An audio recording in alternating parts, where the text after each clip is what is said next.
नमस्कार भूपदेवजी। नमस्कार। थकानमै हुनुहुन्छ? अलिअलि थकित छु। 1.5 महिना भयो तपाईँ चुनावी अभियानका लागि अछाम जानुभएको थियो। रासोपाको चारैतर्फ उभार आउँदा चाहिँ तपाईँले पराजय बिहोर्नु पर्यो। कस्तो अनुभव हुँदो रहेछ? हार्नेहरूको कथा चाहिँ कस्तो हुँदो रहेछ? प्राय जित्नेहरूको कथा र इतिहास लेखिन्छ। मलाई प्राविधिक रूपमा म पराजय भए पनि हजुर, मनोवैज्ञानिक हिसाबले र जुन प्रयास मैले र साथीहरूले हामीले अछाम क्षेत्र नम्बर 2 मा गऱ्यौँ र जनताको साथ समर्थन र जुन आशीर्वाद प्राप्त गऱ्यौँ त्यसले चाहिँ अझ जिम्मेवारी पनि बढेको छ र मेरो मनोबल पनि बढेको छ। त्यही भएर म आजको दिनमा चाहिँ म खुसी छु। हार पनि मैले सहज स्वीकार गरेँ। अब त्यो एउटा प्राविधिक पक्ष, एउटा यात्रामा तपाईँ हिँडिसके पछाडि अब हिँड्ने मान्छे लड्छ।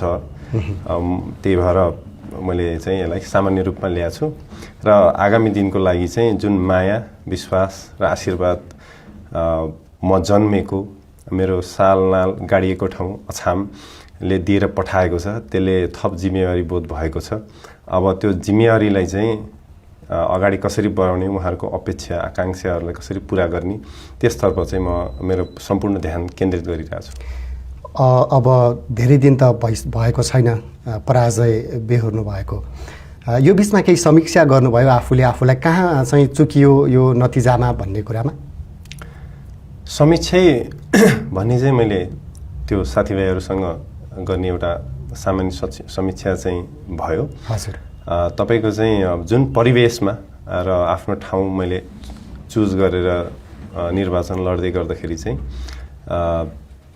तपाईको मूलतः अछाम क्षेत्र नम्बर 2 को हकमा चाहिँ त्यहाँको जुन कन्भिक्सनका साथ चाहिँ जनतालाई कन्भिन्स गरेर चाहिँ अब यो प्रतिनिधि सभाको चाहिँ निर्वाचन चाहिँ जित्छु भन्ने एउटा अपेक्षा थियो।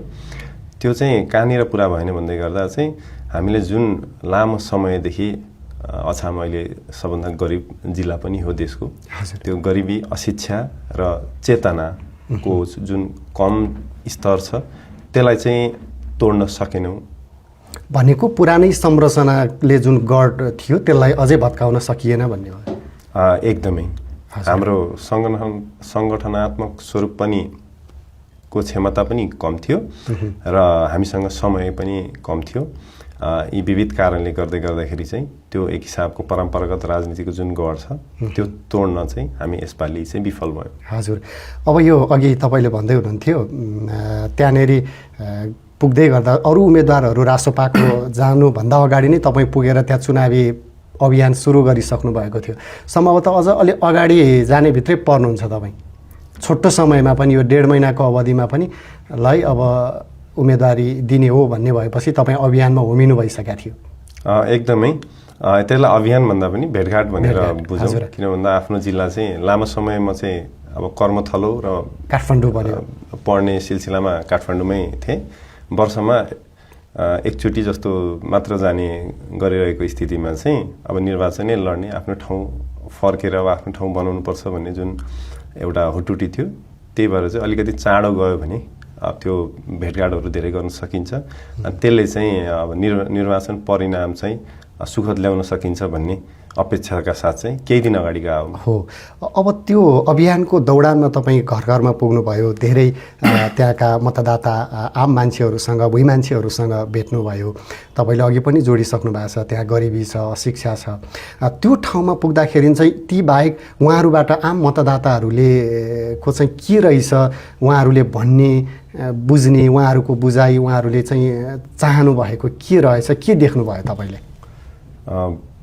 पहिलो कुरो चाहिँ मत माग्न दलको प्रतिनिधित्व गरेर चाहिँ कोही उम्मेदवार, कोही नेता चाहिँ उहाँहरूको घर दैलोमा पुग्ने बित्तिकै हजुर उहाँहरूको चाहिँ प्रतिक्रिया चाहिँ एकदमै सकारात्मक थिएन। उहाँहरूले चाहिँ अब यो फेरि आयो मत माग्न, फेरि मत माग्न आयो, फेरि मत लैजान्छ, त्यस पछाडि फेरि अर्को चुनावसम्म फर्किँदैन, हाम्रा समस्या जिउका त्यू छन्, एउटा पाइप पनि दिँदैनन् यिनीहरूले, बिरामी पर्दा अस्पताल जान असहज छ, पढाउँ भने राम्रो पठन पाठन छैन भन्ने जस्ता एकदम आधारभूत समस्याहरू जनताका थिए। अनि त्यो चाहिँ जुन उहाँहरूको चाहिँ रिस छ, जुन आवेग छ त्यो चाहिँ उहाँहरूले चाहिँ हामीलाई पोख्नुभयो अनि हामीले त्यसलाई चाहिँ राम्रोसँग सुन्यौँ र आफ्नो तहबाट आफ्नो क्षमताले भ्याएसम्म हाम्रो सङ्गठनले र मैले व्यक्तिगत रूपमा चाहिँ उहाँहरूलाई कन्भिन्स गर्ने प्रयास गर्यो।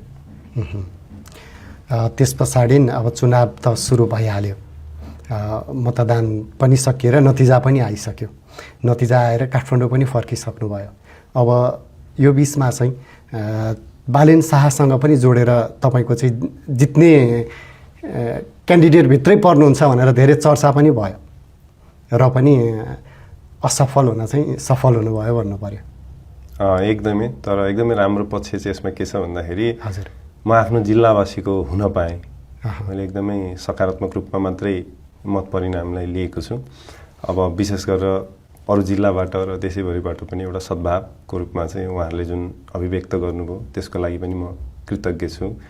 त्यही भएर चुनाव निर्वाचनको परिणाम मेरो हकमा नभए पनि तपाईँको चाहिँ जनताको चाहिँ विश्वास, माया र जिम्मेवारी चाहिँ मेरो हकमा रह्यो, त्यसैमा म खुसी छु। यो सार्वजनिक रूपमा चाहिँ तपाईँ धेरै त्यति पहिला देखिनु पनि हुन्न थियो, भित्रभित्रै रहेर नेपथ्यमा रहेर काम गर्नुहुन्थ्यो। लामो समय तपाईँ काठमाडौँ महानगरपालिकाको तत्कालीन प्रमुख बालेन्द्र शाहको सचिवालयमा रहेर पनि काम गर्नुभयो। यो तपाईँलाई चाहिँ अलिक बढी नेपथ्यमा रहेर काम गर्न मनपर्ने हो कि अथवा के हो यसमा? त्यो स्वभावले त्यो हो। हजुर, म चाहिँ त्यस्तो धेरै मिडियामा आउनुपर्छ, बोल्नुपर्छ भन्ने त्यति भावना नराख्ने मान्छे हो। हजुर, काम नै महत्त्वपूर्ण हो भन्ने रह्यो। एकदमै कम बोल्ने, हजुर, त काम चाहिँ धेरै धेरै गर्नुपर्छ भन्ने।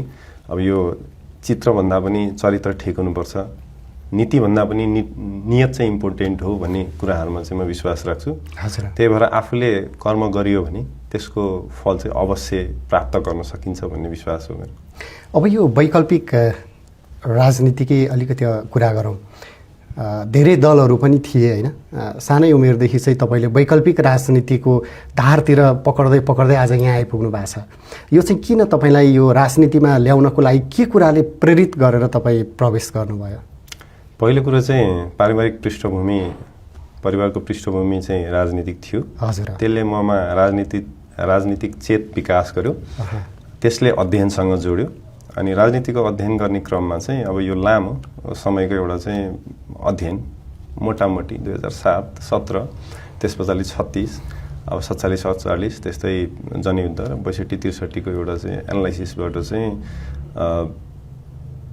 पात्र मात्र बदलेर हुँदैन रहेछ, संविधान मात्र बदलेर हुँदैन रहेछ, मान्छेको नियत सफा नभएसम्म, मान्छे इमान्दार नभएसम्म र मान्छे क्षमतावान नभएसम्म हामीले जति पात्र ल्याए पनि र जति चाहिँ संविधानका धाराहरू फेरे पनि जो जनता केन्द्रित राजनीति छ, जनतालाई चाहिँ बिचमा राखेर गरिने राजनीति र जनताको अवस्थाको राजनीति चाहिँ नसुध्रिने रहेछ, त्यसको लागि चाहिँ एउटा सुसंस्कृत राजनीति गर्ने एउटा दल चाहिने रहेछ भन्ने विश्वासका साथ चाहिँ म 2071 सालमा चाहिँ विवेकशील नेपालीमा चाहिँ प्रवेश गरेर एक हिसाबको चाहिँ अभियान र राजनीति चाहिँ त्यहाँबाट सुरुवात गरेँ। उज्जवल थापा तत्कालीन नेतृत्वमा हुनुहुन्थ्यो? तत्कालीन नेतृत्वमा हुनुहुन्थ्यो। उहाँकै टिममा रहेर तपाईँले राजनीति सुरु गर्नुभयो? त्यहाँ गएर अभियानहरूमा इन्भल्भ भए। त्यस पछाडि राजनीतिक गतिविधिमा इन्भल्भ भइसके पछाडि उज्जवल थापाज्यूको स्वकीय सचिव भएर काम गर्ने मौका मिल्यो। अघि तपाईँले उठाउनु भएको थियो पारिवारिक पृष्ठभूमि। पारिवारिक पृष्ठभूमि पनि वैकल्पिक राजनीतितिरै हुनुहुन्थ्यो कि कस्तो थियो तपाईँको? पारिवारिक पृष्ठभूमि चाहिँ बुवा पञ्चायतमा पनि निर्दलीयमा पनि चुनाव लड्नु भएको थियो। हजुर, त्यतिखेर व्यक्ति उठ्ने भन्ने हुन्थ्यो। त्यस पछाडि चाहिँ राष्ट्रिय प्रजातन्त्र पार्टीमा 2055 सम्म उहाँले चाहिँ जिल्ला सभापतिको रूपमा चाहिँ राजनीतिक एउटा प्रयत्न त्यहाँबाट अगाडि बढाउनु भयो। त्यस पछाडि चाहिँ उहाँ चाहिँ नेपाली काङ्ग्रेसमा आस्थावान भएर चाहिँ बाँकी समय चाहिँ आस्थावान हुनुहुन्थ्यो। अब अहिले चाहिँ न्युट्रल हुनुहुन्छ। भनेको यो बिचमा त तपाईँ वैकल्पिक धार राजनीतिमा अगाडि बढ्दै गर्दा परिवार एकातिर तपाईँ अर्कोतिर हुनुहुँदो रहेछ। यसमा अलिकता परिवारभित्र नै बेमेलको स्थिति चाहिँ आयो कि आएन, कस्तो रह्यो? बेमेलको स्थिति चाहिँ आजको दिनमा हेर्नुहुन्छ र यो राष्ट्रिय स्वतन्त्र पार्टीबाट जहाँबाट म निर्वाचन लडेँ, हजुर, अहिले त उहाँ सँगै हुनुहुन्छ। हजुर, तर 2077-78सम्म चाहिँ जुन वैकल्पिक राजनीति चाहिँ हामीले स्थापित गर्न खोज्यौँ, जुन एउटा चाहिँ अब यो अवस्था परिवर्तन गर्ने, यो मान्छेसँग जोडिएका विषयवस्तुहरू, शिक्षा, स्वास्थ्य, रोजगारी, पूर्वाधारमा डाइरेक्ट काम गर्ने चाहिँ अब क्षमतावान लिडर्सहरू चाहिन्छ। अनि त्यसको लागि चाहिँ तपाईँको यो धेरै सैद्धान्तिक रटानमा भुल्न आवश्यक छैन। त्यस्तो एउटा चाहिँ प्र्याक्टिस चाहिँ हाम्रो देशमा चाहिन्छ भनेर हामीले जतिखेर अभियान गर्थ्यौँ, त्यो 2071बाट 77-78सम्म चाहिँ उहाँहरू पोजिटिभ हुनुहुन्थेन। यो दलहरूमा लागेर काम छैन, यो यसले निकास दिँदैन भन्ने एक खालको चाहिँ परिवारले चाहिँ निरन्तर रूपमा चाहिँ म एक किसिमको दबाब मेरो यात्रामा चाहिँ एकदमै चाहिँ दबाब थियो। हजुर। तर पछि काठमाडौँ महानगरपालिकामा चाहिँ म प्रवेश गरिसके पछाडि चाहिँ अब त्यो त फरक पाटो भयो, तर त्यस पछाडि चाहिँ उहाँहरूले चाहिँ राजनीतिक रूपमा चाहिँ कमेन्टहरू दिन चाहिँ बन्द गर्नुभयो। भनेको जब तपाईँ काठमाडौँ महानगरपालिकाको मेयरको सचिवालयमा रहनुभयो, त्यस पछाडि धेरै कामहरू चाहिँ त त्यहाँबाट तपाईँले नै गर्नुहुने भन्ने खालका कुराहरू पनि आयो। त राम्रो काम, त्यस पछाडि परिवार पनि कन्भिन्स हुन थाल्नुभयो। हजुर, होइन त्यो त सामूहिक कलेक्टिभ इफोर्ट हो। हजुर। महानगरपालिकाको काम, त्यहाँ धेरैजना साथीहरू नेपथ्यमा बसेर काम गर्नुभएको थियो, त्यसमध्येको चाहिँ अब एउटा पात्र म पनि हुँ। अब आज अछामबाट तपाईँले हार्दै गर्दा पनि देशभरि त रासोपाको उभार छ होइन? परिवारले चाहिँ यो नतिजालाई लिएर त्यस पछाडि तपाईँलाई दिनुभएको प्रतिक्रिया केही छ? उहाँहरूले चाहिँ मलाई एक हिसाबले चाहिँ त्यही यो एउटा यात्राको रूपमा लिनु, यसमा चाहिँ मन दुखाउनु पर्ने, चित्त दुखाउनु पर्ने चाहिँ कुनै पनि कुरा छैन भनेर उहाँहरूले मलाई चाहिँ एक हिसाबले सहानुभूति, समानुभूति र आड दिनुभयो। त्यस पछाडि अब उहाँहरूलाई पनि म लामो समयदेखि चाहिँ अब भनौँ न सक्रिय राजनीतिमा नभए पनि एक हिसाबको राजनीतिक अभियानमा भएको भएर चाहिँ मैले पनि उहाँहरूलाई विश्वस्त पारेँ। यो राजनीति भनेर चाहिँ लामो रेसको घोडा हो, त्यही भएर म सुरुदेखि नै चाहिँ प्रिपेयर्ड छु। जुन नतिजा आए पनि चाहिँ त्यो मेरो लागि स्वीकार्य छ, किन भन्दा अछाम जानु सहज थिएन। तपाईँको नयाँ पार्टी 4 वर्ष मात्रै तपाईँको स्थापना भएको 4 वर्ष भएको पार्टीले अब देशैभरि यो जित्नु भनेको एकदमै राम्रो कुरो हो। त्यसमा चाहिँ तपाईँको अहिले यसपालि पो अछाम चाहिँ पछि परेको हो र आउने दिनका लागि चाहिँ हामीले अछामको पनि बाटो खोल्यौँ।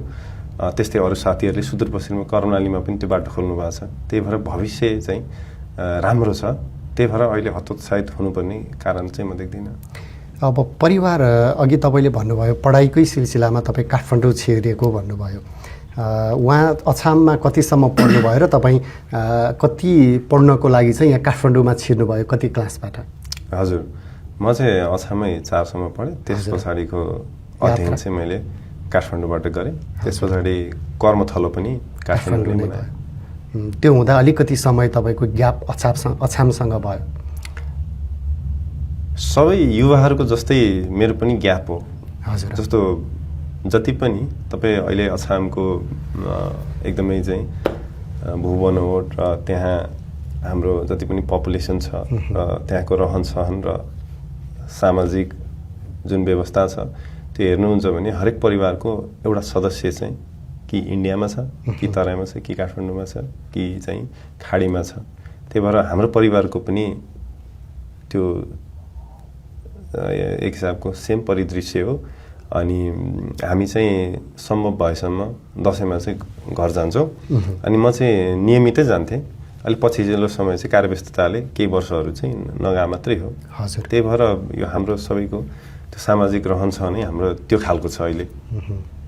अघि भन्नुभयो उज्जवल थापाकै सचिवालयमा रहेर र वैकल्पिक राजनीतिको चाहिँ सुरु गरेँ भन्नुभयो। त्यो बिचमा फेरि अब उज्जवल थापा त आज हामीमाझ हुनुहुन्न र पनि उहाँलाई को सम्झना त सदैव रहिरहन्छ। त्यही बिचमा फेरि काठमाडौँ महानगरपालिकाको मेयरको टिममा पनि रहेर काम गर्नुभयो। उहाँको सचिवालयसँग बालेनसँग चाहिँ तपाईँको भेट कसरी भएको थियो? अलिकति यो पनि हाम्रो श्रोता दर्शकहरूलाई भनिदिनु न। हजुर, उहाँसँग चाहिँ म पढ्ने स्कुलबाट चाहिँ अहिले हाम्रो माननीय बालेन्द्र शाहज्यू र म पढेको स्कुल चाहिँ एउटै हो।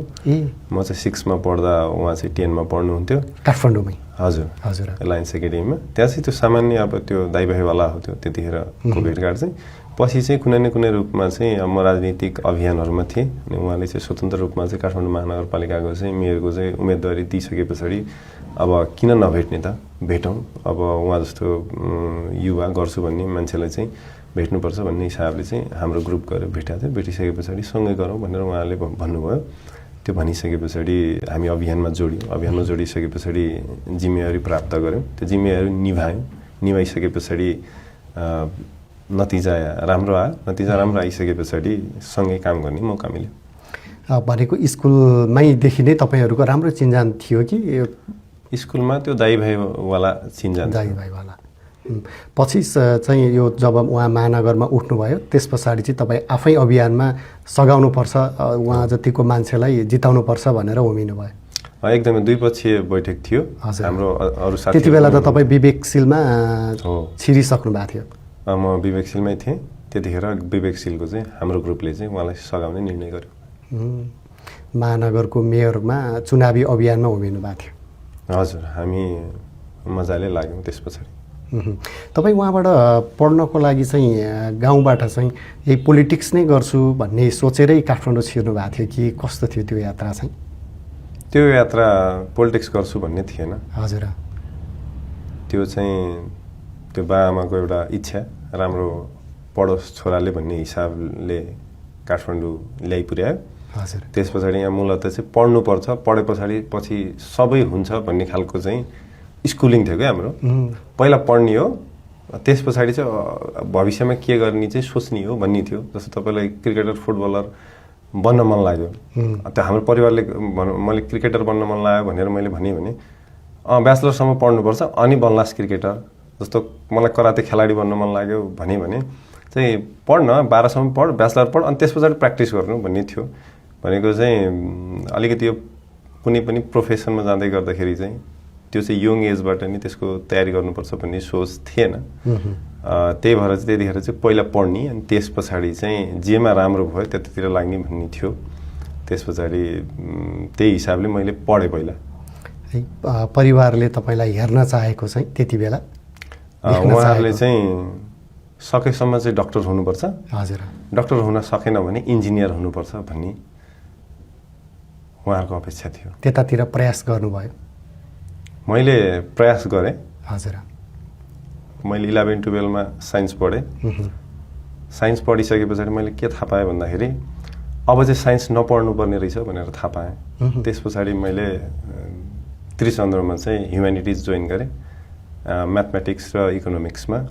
अनि त्यस पछाडि त्यो पछाडिको अध्ययन चाहिँ मैले ह्युम्यानिटिज गरेँ।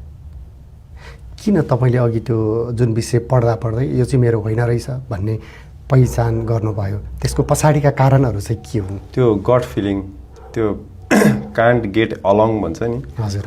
त्यो साइन्ससँग चाहिँ त्यो सम्बन्धै जोडिन सकिनँ। अब त्यो व्यक्ति विशेषको सायद त्यस्तो हुन्छ होला, स्वभावले पनि हुन्छ, स्वभावले हुन्छ होला। त्यो साइन्ससँग चाहिँ म जोडिन सकिनँ। तर परिवारको चाहिँ एकदम धेरै प्रेसर थियो। अब त्यसलाई चाहिँ अब केयरफुल्ली ह्यान्डल गरियो। त्यही भएर मैले अघि तपाईँ कता कता इन्जिनियर बन्न हिँड्नुभएको मान्छे राजनीतिमा लाग्नुभयो भन्ने सुनेको पनि थिएँ। अनि ठ्याक्कै फेरि हाम्रो बालेन शाह इन्जिनियरिङ ब्याकग्राउन्डबाटै आउनुभएको, अनि त्यही भएर पनि यो विषय अलिकति रोचकै हुनसक्छ भन्ने भएर हो।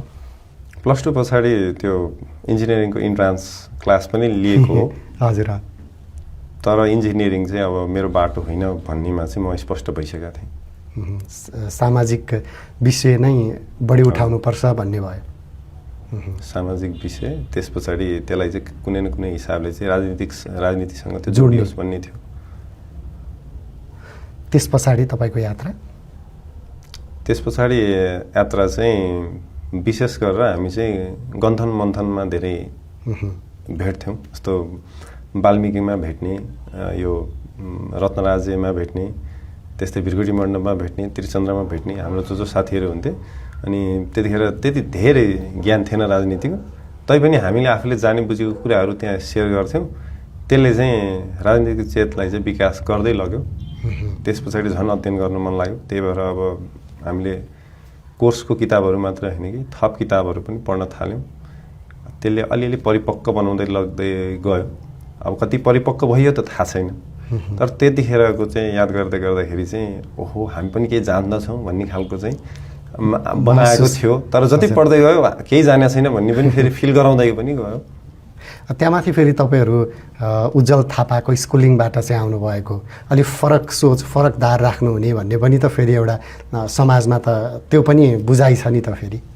एकदमै हामीले त्यहाँ अभियान गर्दै गर्दा चाहिँ त्यो एउटा सामान्य बानी छ कि सो तपाईँले चाहिँ चक्लेट खानुभयो भने त्यसको खोल चाहिँ गोजीमै राख्ने चाहिँ हामीले विवेकशीलमा सिक्यौँ।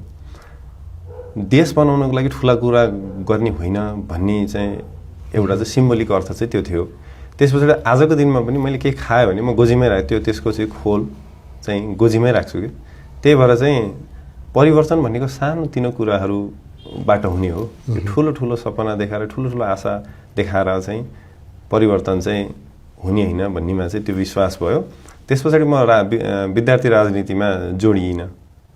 हाम्रोमा चाहिँ त्यतिखेर यो आइडियोलोजिकल क्लास थियो। विवेकशीले चाहिँ दलगत विद्यार्थी सङ्गठन हुँदैन भन्नेमा चाहिँ एक हिसाबको चाहिँ लबी गर्थ्यो भने बाँकी देश चाहिँ दलगत विद्यार्थी सङ्गठनका हिसाबले अगाडि बढिरहेको थियो।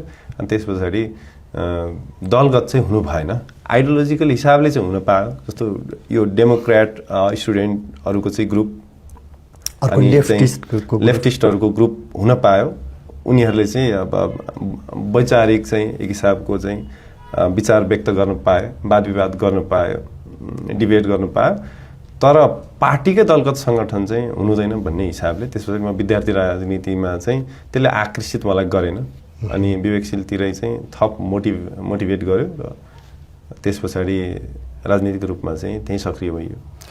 उज्जवल थापाबाट तपाईँले सिकेका ठ्याक्कै पोइन्ट 3वटा पोइन्टहरू छन्, के हुन् जो आज पनि उज्जवल थापालाई सम्झिरहनुहुन्छ तपाईँ? उहाँको चाहिँ एकदमै डेलिभरी फोकस्ड हुनुहुन्थ्यो कि। हजुर।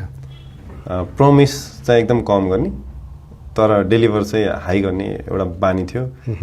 त्यो फर्स्ट कुरो हो। अनि सेकेन्ड चाहिँ एकदम डाइरेक्ट टु द पोइन्ट हुनुहुन्थ्यो।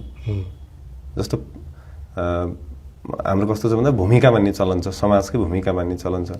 तर त्यो ननसेन्स चाहिँ उहाँले कहिले पनि सुन्नु हुँदैन थियो।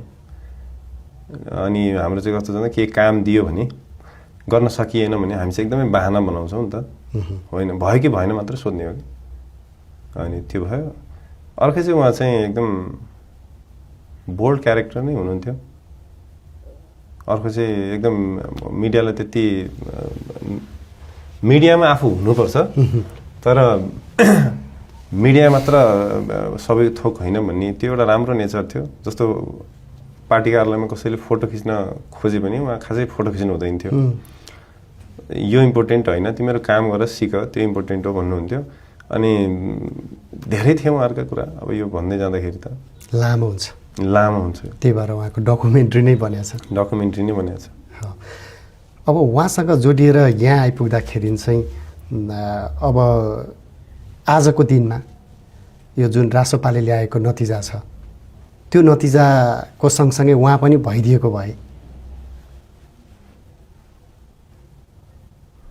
यो वैचारिक कन्टिन्युएसन चाहिँ हो। हजुर। तर त्यतिखेरको अभियान र यो फरक हो। फेरि एउटा विचारका हिसाबले चाहिँ समानता चाहिँ छ। अब आजको दिनमा यहाँ हुनुभएको थियो भने सायद कतिपय वैचारिक क्लासेसहरू हुन्थ्यो होला जस्तो लाग्छ। अहिलेको यो जुन राष्ट्रिय स्वतन्त्र पार्टी घन्टी चुनाव चिन्ह छ र त्यतिखेरको विवेकशील नेपाली दल छ, सायद धेरै कुराहरू फरक छन् त्यो अभियान र यो अभियानमा। त्यही भएर यी दुईटा अभियान चाहिँ मूलतः फरक अभियान हुन्। तर यसको कुनै न कुनै हिसाबले चाहिँ एउटा वैकल्पिक राजनीति चाहिँ स्थापित गरेर त्यसलाई मूलधारको राजनीति बनाउनुपर्छ भन्ने कुरा चाहिँ समान छ। फेरि त्यो अगुवाई उहाँले गर्न सक्नुहुन्थ्यो। अब फेरि फर्क्यौँ यता बालेन शाहतिरै। काठमाडौँ महानगरपालिकामा चाहिँ उहाँसँग बसेर काम गर्दाका अनुभव चाहिँ कस्तो रह्यो तपाईँको? मेरो एकदमै राम्रो रह्यो। हजुर। त्यहाँबाट तपाईँले सिक्नुभएको कुराहरू चाहिँ के हुन् त? मैले मेनिफेस्टोलाई, जुन हामीले मेनिफेस्टो बनाउँछौँ, घोषणापत्रलाई चाहिँ रियालिटीमा चाहिँ कसरी कन्भर्ट गर्ने त्यो चाहिँ मैले उहाँसँग सिकेँ। हाम्रो मूलत चाहिँ आश्वासन दिने यो गर्छु त्यो गर्छु भन्ने नर्मली छ भने उहाँले चाहिँ रिजल्ट चाहिँ कसरी निकाल्ने भन्ने मूलत मैले सिकेको उहाँबाट त्यही हो। काममै फोकस हुने हो एकदम। उहाँ पनि फेरि धेरै नबोल्ने, अन्तर्वार्ता पनि नदिने, नबोल्ने होइन, फरक त्यो चाहिँ किन त्यस्तो हो? तपाईँ त अलिकति लामै समय उहाँसँग बसेर काम गर्नुभयो।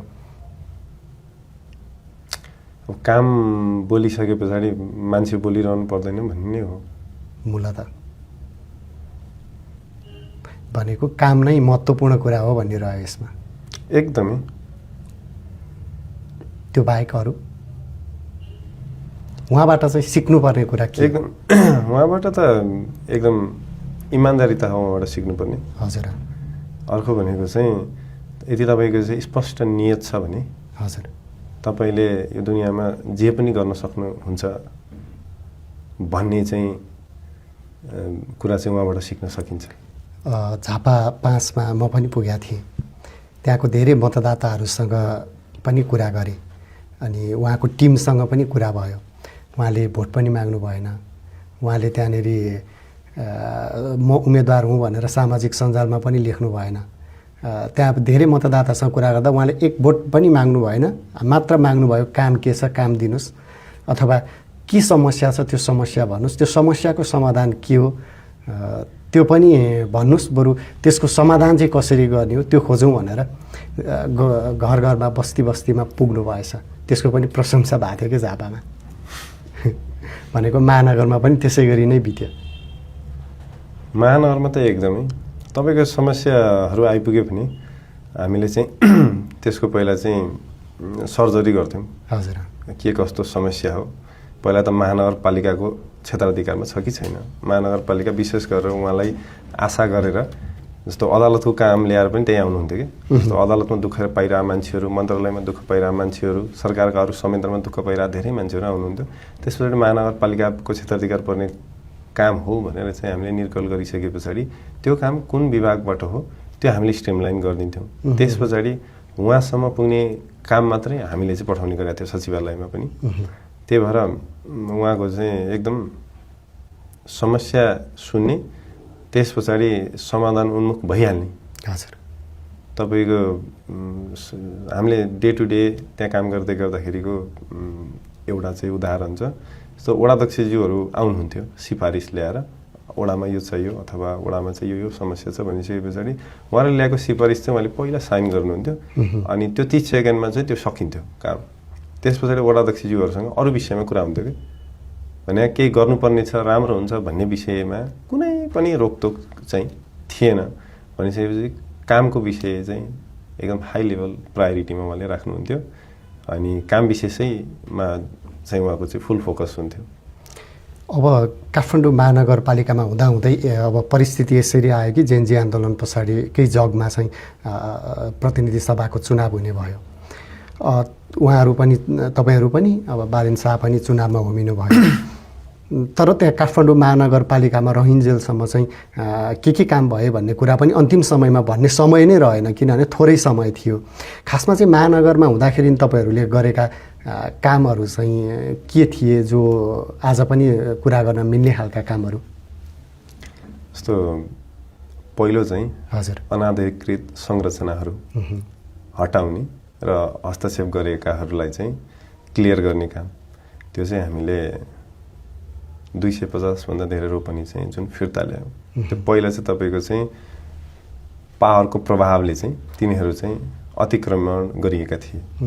त्यसमा चाहिँ हामीले के गरिदियौँ भन्दाखेरि अहिले खेलकुद मैदानहरू बन्दैछन्, अहिले ग्रिन पार्क्सहरू चाहिँ त्यहाँ निर्माण हुँदैछन्। अब शिक्षातिर जाउँ भने बुक फ्री फ्राइडे विशेष गरेर त्यो कार्यक्रम चाहिँ हामीले हाम्रा 87वटै चाहिँ स्कुलहरूमा चाहिँ त्यो कार्यान्वयनमा ल्यायौँ। त्यस्तै चाहिँ स्कुलका जुन भवनहरू चाहिँ भाडामा लगाइएका थिए तिनीहरू सबै हामीले बन्द गऱ्यौँ। अब स्वास्थ्यको हकमा आउनुहुन्छ भने चाहिँ हामीले हाम्रा स्वास्थ्य केन्द्रहरूलाई चाहिँ प्रमोसन सेन्टरमा चाहिँ कन्भर्ट गऱ्यौँ। त्यसमा चाहिँ डक्टरहरू थप्यौँ र इक्विपमेन्टहरू थप्यौँ। अहिले तपाईँ जानु अनि त्यस पछाडि बिमा लागू गऱ्यौँ। लामो समयदेखि महानगरपालिकामा चाहिँ स्वास्थ्य बिमा लागू थिएन अनि हामी आइसके पछाडि गऱ्यौँ। पूर्वाधारको कन्टेक्स्टमा जानुहुन्छ भने हामीले चाहिँ धुलो रहित भन्ने हाम्रो कार्यक्रम थियो। त्यही भएर सामान्य हिँडडुल गर्दै गर्दाखेरि चाहिँ काठमाडौँ महानगरपालिकाभित्र चाहिँ धुलो चाहिँ हुनु भएन भन्ने थियो। यो कलङ्कीदेखि वसुन्धरासम्मको जुन सेक्सन छ त्यो चाहिँ विस्तार नभइदिएर जुन केन्द्रीय सरकारको सडक विभागको चाहिँ परियोजना थियो त्यो चाहिँ समयमा चाहिँ नसकिएको भएर चाहिँ त्यो धुलो रहित को चाहिँ काम त्यहाँ मात्रै बाँकी छ। बाँकी सेक्सनमा तपाईँ हेर्नुहुन्छ भने पहिला जस्तो मास्क लाउनु पर्ने स्थिति आजको दिनमा छैन। अर्को फोहोर व्यवस्थापनमा हेर्नुहुन्छ भने अब तपाईँले अहिले बाटोमा चाहिँ फोहोर देख्नु हुँदैन। पहिला हामी महानगरपालिका छिर्दै गर्दा चाहिँ हामीले भनौँ न 10 मिनटको वाकमा 5 ठाउँमा फोहोर देख्थ्यौँ। त्यो परिस्थिति थियो। अब तपाईँले उज्यालो अभियान जुन हाम्रो महानगरमा हेर्नुहुन्छ भने महानगरमा आउँदै गर्दाखेरि चाहिँ सोलर लाइटिङको एउटा परियोजना थियो। ती सोलर लाइटहरू चाहिँ राति चाहिँ जल्या हो कि निभ्या हो थाहा पाइँदैन थियो। त्यसमा चाहिँ हामीले विद्युतीय लाइन जडान गऱ्यौँ। मूलतः यी उदाहरणीय केही कामहरू मैले तपाईँलाई भने हामी यी चाहिँ विभागमा गएर चाहिँ हामीले के गर्यौँ भनेर तपाईँले सोध्नुहुन्छ भने म स्पेसिफिकल्ली पनि ती भन्न सक्छु। त्यही भएर के प्रतिनिधि कामहरू चाहिँ यिनीहरू हुन्। अब यी बाँकी रहेका कामहरू हिजो महानगरबाट भएको थियो, अब माथि अब सिंहदरबारबाट हुनेछ। एकदमै मोडालिटी यही नै हो। हजुर, तपाईँको काम गर्ने तरिका यही नै हो। किन भन्दा महानगरपालिका आफैमा सानो इन्टिटी चाहिँ होइन।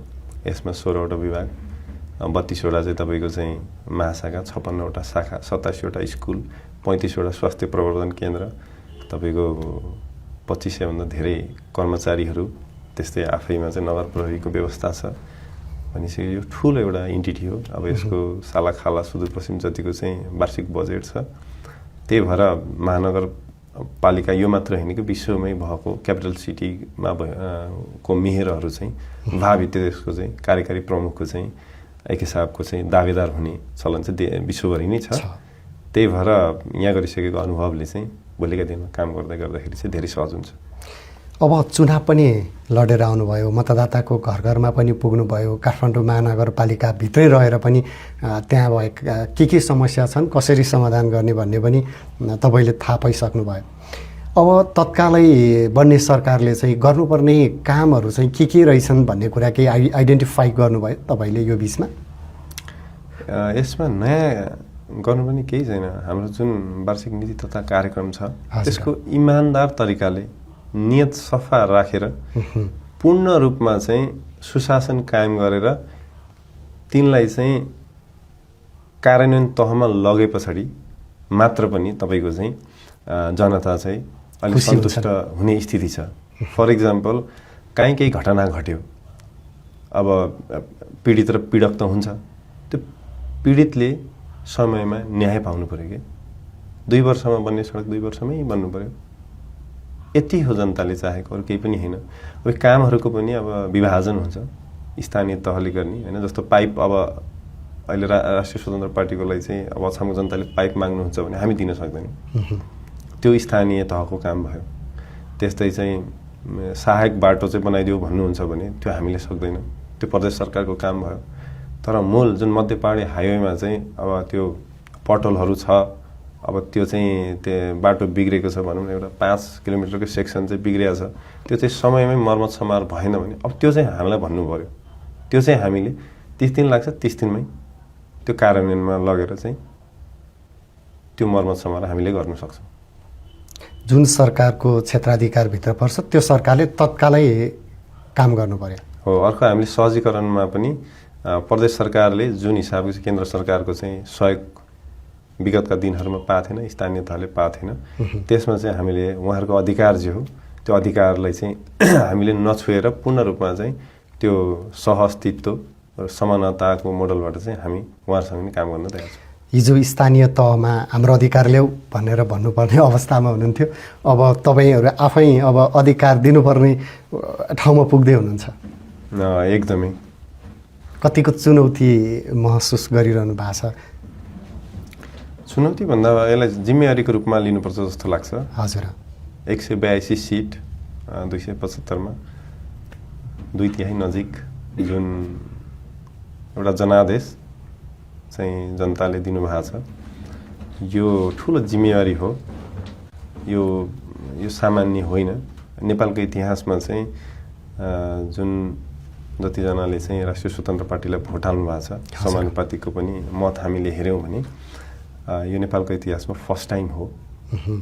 प्राविधिक रूपमा नहोला, तर एक हिसाबको चाहिँ जनादेश चाहिँ स्पष्ट पाइएको छ। यो अस्तिको जुन जेएनजी आन्दोलन भयो, आन्दोलनको जगबाट चाहिँ आएको हुनाले पनि यो एउटा त्यसलाई चाहिँ जनादेशको रूपमा लिनु पर्यो।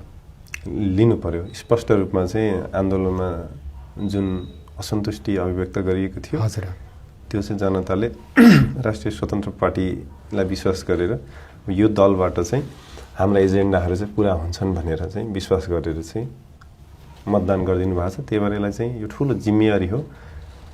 यो सँगै जोडिएर चाहिँ चुनौती आएको छ।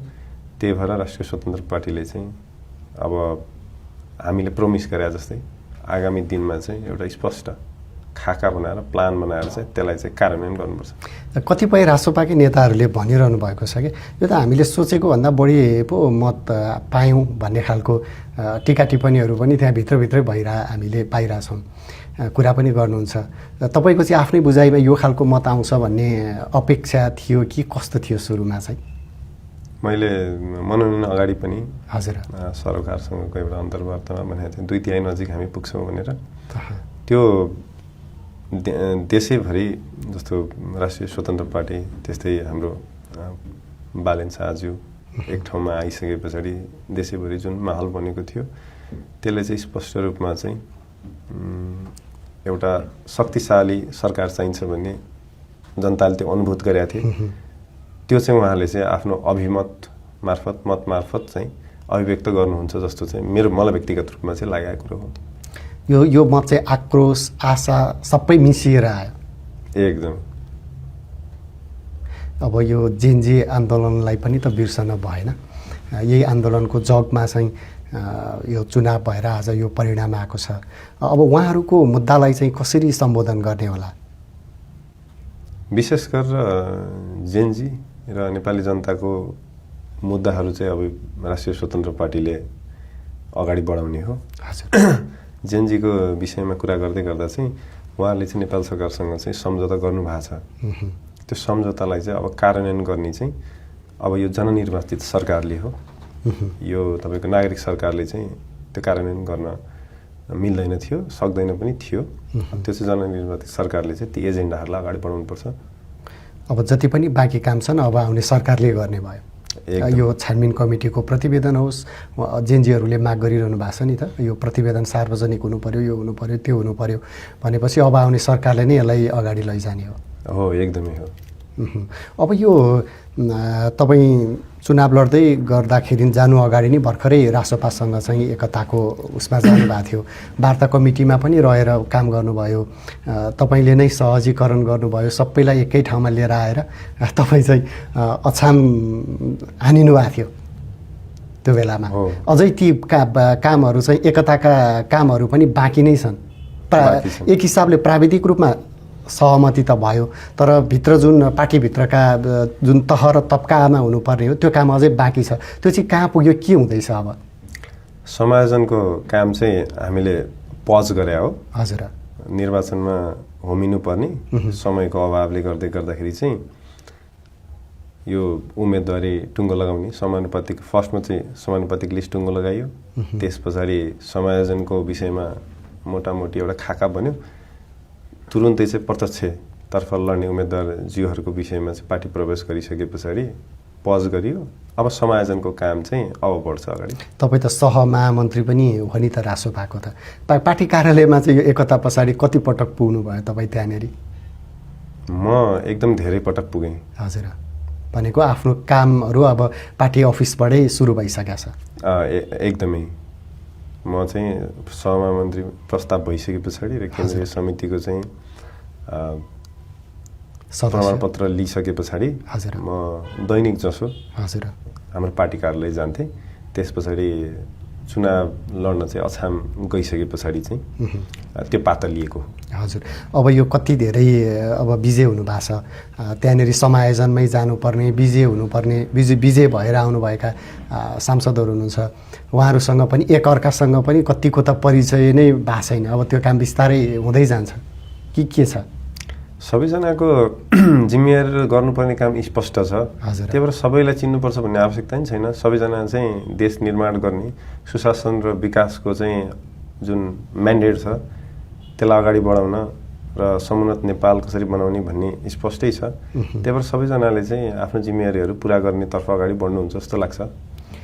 अब तपाईँको आफ्नै चाहिँ अबको दिनहरूलाई कसरी अगाडि बढाउने सोच्नु भएको छ? पार्टी त छँदैछ, सहमहामन्त्री हुनुहुन्छ, पार्टीलाई हाँक्ने होला अथवा अरू केही सोच्नु भएको छ कि के छ? अब हाम्रो सरकार गठन हुँदैछ। हजुर, सरकार गठन भइसके पछाडि अब सरकारको पनि काम, पार्टीको सबैको दिशा चाहिँ हामीले जुन म्यान्डेट ल्याएर आएको छौँ त्यसलाई कार्यान्वयन गर्नेमा हुन्छ। यसमा पार्टीले जुन भूमिका दिन्छ म त्यसमा तयार छु। कतिपयले भनिरहनु भएको छ फेरि पनि अब प्रधानमन्त्रीकै टिममै रहेर तपाईँ जतिको अब योग्य हुनुहुन्छ, जो महानगरमा पनि सक्सेस भयो, त्यो भएको हुँदाखेरि तपाईँलाई कतै त्यहीँनेर नै भेटिनुहुन्छ, वा तपाईँको चाहिँ भूमिका त्यहीँ नै बढी हुन्छ भन्ने खालको पनि बहस उठिरहेछ। कतिको सत्य हो यो? यो बहस चाहिँ अब आम जनमानसमा जुन छ त्यसको लागि म धन्यवाद पनि भन्न चाहन्छु। हजुर, म सरकारसँगै जोडिएर काम गर्छु। हजुर, त्यही भएर अब यो प्लान्ट थिएन केही पनि। हजुर, त्यही भएर अहिले चाहिँ म त्यो कुलिङ पिरियडमा छु। केही समय भर्खरै असमबाट आइपुगेँ, कुलिङ पिरियडमा छु। अब सबैजनासँग चाहिँ कुराकानी गरेर सब यो पछिल्लो गतिविधि र जति पनि प्रोग्रेस भएको छ त्यसमा अपडेट भइसके पछाडि मात्रै म तपाईँहरूलाई भन्न सक्छु। अब यो सरकार कहिलेसम्म बन्छ भन्ने केही कुराकानी भएको छ पार्टीको नेताहरूसँग तपाईँको? टेन्टेटिभ 3 हप्ता लाग्छ भन्ने चाहिँ एकदमै अनअफिसियल छलफल भएको छ। बाँकी आधिकारिक रूपमै केही कुरा आइसकेका छैन। अब हामी अन्त्यतिर पनि आइपुगिसकेका छौँ। केही छन् तपाईँले यो चाहिँ भन्न पाए हुन्थ्यो भन्ने?